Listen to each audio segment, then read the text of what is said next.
I just wanted to say one special thing about my mother.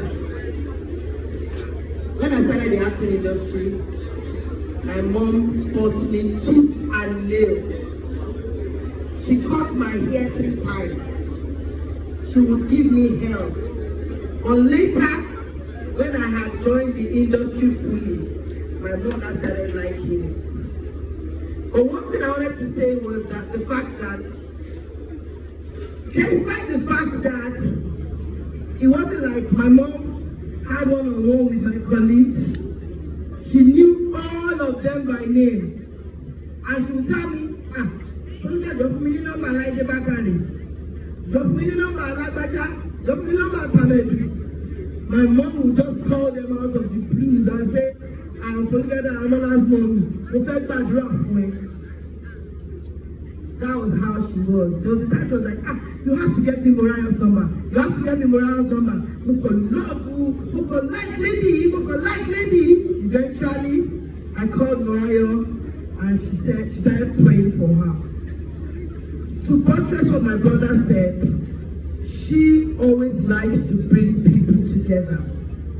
She will always tell me that you don't have to have all the monies in the world to make impact.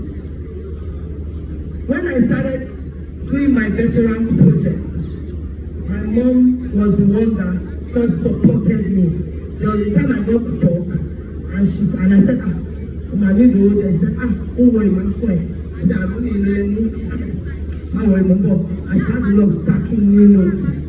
If you want my mom to love you, just make sure that you give her new notes. Even if it's small, if you give her old note that is higher than new note, my mom will take the new note and leave the old notes.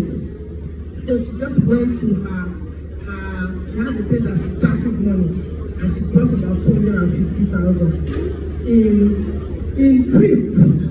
And she said, okay, I want to tell